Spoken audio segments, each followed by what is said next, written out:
ગુજરાતીઓમાં Canada જવાનો craze હવે સતત વધી ગયો છે. તેવામાં માણસાના બે એજન્ટોની વાત કરીએ તો તેમની સામે ગુનો દાખલ કરી દેવામાં આવ્યો છે. આ બંને એજન્ટોએ ગુજરાતી યુવકની માર્કશીટ સાથે ચેડા કરી અને મોટો ખેલ પાડી દીધો અને યુવકને કેનેડા પણ મોકલી દીધો હતો. હવે ડિસેમ્બર મહિનામાં સીઆઈડી ક્રાઇમ બ્રાન્ચે રાજ્યની ઘણી બધી વિઝા કન્સલ્ટન્સીમાં દરોડા પાડ્યા હતા.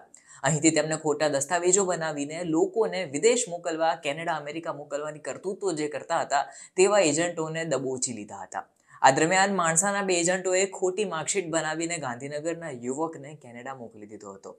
ગાંધીનગરના કુડાસન 4 રસ્તા પાસે આવેલા રાધે સ્ક્વેર કોમ્પ્લેક્સમાં વિઝા કન્સલ્ટન્સીની એક ઓફિસ આવી હતી, જ્યાં સીઆઈડીએ દરોડા પાડવામાં આવ્યા હતા. આ દરમિયાન જે છે તેમને વાંધાજનક દસ્તાવેજો તેમજ મોબાઈલ ફોન પણ મળી આવ્યો હતો, જેને કબજે કરીને આગળ તપાસ કરાઈ હતી. નવગુજરાત સમયના અહેવાલ પ્રમાણે અહીં આ તમામ વસ્તુઓને એફએસએલમાં મોકલી દેવામાં આવી હતી અને ત્યાર પછી આ દરમિયાન વિવિધ યુનિવર્સિટીઝ અને ધોરણ 10ની ખોટી માર્કશીટ્સ જે હતી તેના આધારે આ એજન્ટો જે છે તે વિદ્યાર્થીઓને સ્ટુડન્ટ વિઝા અપાવી દેતા હતા અને કેનેડામાં સેટલ કરી દેતા હતા. આના બદલામાં તેઓ 40 થી 50 લાખ રૂપિયાની ફી પણ વસૂલતા હતા એવી માહિતી મળી રહી છે. હવે આ બધી તપાસમાં એક વિદ્યાર્થીના મોર્ફ કરેલા ડોક્યુમેન્ટ્સ તેમના હાથે લાગ્યા. આમાં આ વિદ્યાર્થીનું નામ પાર્થ પટેલ હતું તેવું નવગુજરાત સમયમાં જણાવવામાં આવ્યું છે. તેવામાં ધોરણ 10માં તેની માર્કશીટ હતી તેની સાથે ચેડા કરાયા હોય તેવું સર્ચ ટીમને લાગ્યું. હવે આ બાબતે કન્સલ્ટન્સીના માલિકને પૂછપરછ કરવામાં આવી તો માર્કશીટ અંગે તેમને એક પછી એક ખોટા જુદા જવાબો આપવાનું શરૂ કર્યું. તેમણે કહ્યું કે અમે આ શખ્સને ઓળખતા જ નથી અને ક્યાં છે અમને ખબર જ નથી.